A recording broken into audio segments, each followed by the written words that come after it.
Peran organisme tanah. Organisme tanah merupakan semua makhluk hidup yang seluruh atau sebagian dari fase hidupnya berada di dalam sistem tanah. Organisme berada pada lapisan tanah bagian atas, kurang lebih 10 cm bawah permukaan tanah.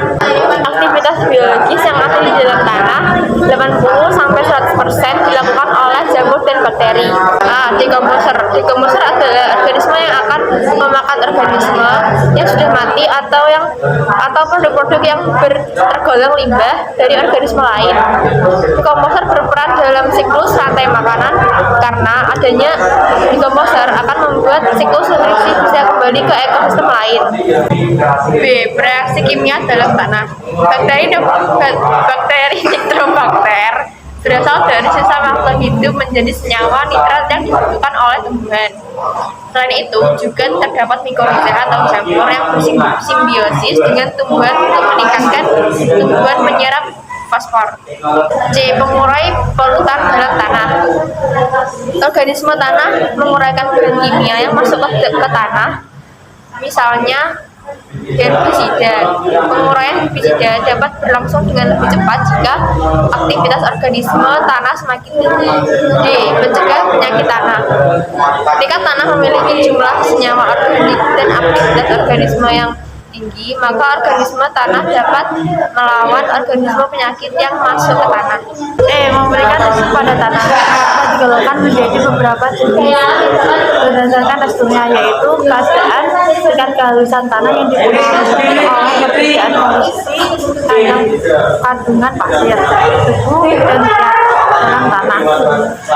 F. Sebagai pengatur struktur tanah dan kegemburan tanah. Kegemburan tanah sangat dipengaruhi oleh banyaknya organisme di dalam tanah itu sendiri. Tanah sangat dipengaruhi oleh banyaknya organisme yang ada pada tanah itu sendiri. Hal ini dikarenakan organisme mampu membuat pori pada tanah yang berfungsi untuk menyuburkan tanah, karena proses sirkulasi di dalam tanah yang menjadi lebih baik akibat adanya pori-pori itu. C. Menjaga upaya kelestarian tanah. 1. Pengelolaan tanah menggunakan tanaman penutup tanah dan pengelolaan lahan miring atau terasering untuk mengurangi erosi.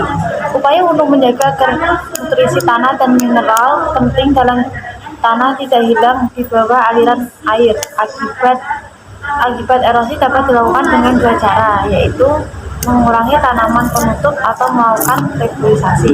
Menggunakan tanaman penutup atau melakukan reboisasi. 2. Mengurangi penggunaan pupuk kimia. Upaya untuk mengurangi dampak penggunaan pupuk kimia adalah dengan menggunakan pupuk organik. Pupuk organik merupakan pupuk yang berasal dari pelapukan sisa tanaman, hewan, dan manusia. Sumber bahan organik dapat berupa kompos, pupuk hijau, pupuk kandang, limbah bahan pertanian, limbah kota atau sampah. 3. Daur ulang sampah yang sulit terurai. Sampah yang sulit terurai seperti plastik, kaca, logam berpotensi mengurangi tingkat kesuburan tanah.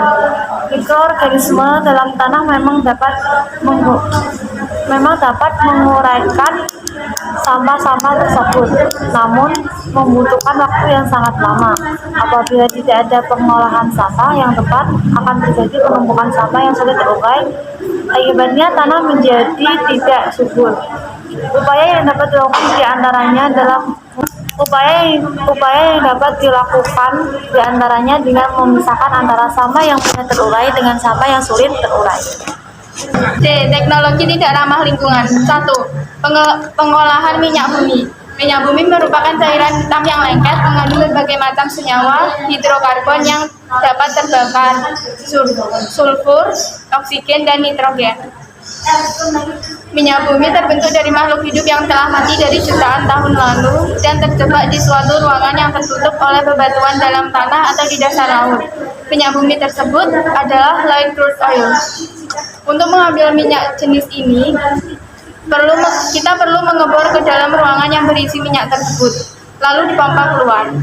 Setelah dipompa, minyak disalurkan melalui pipa, truk, atau kapal minyak untuk dibawa menuju kilang minyak. Kemudian di kilang minyak tersebut akan dilakukan destilasi atau penyulingan. Dalam proses tersebut, minyak bumi akan dipisahkan komponennya berdasarkan titik didihnya.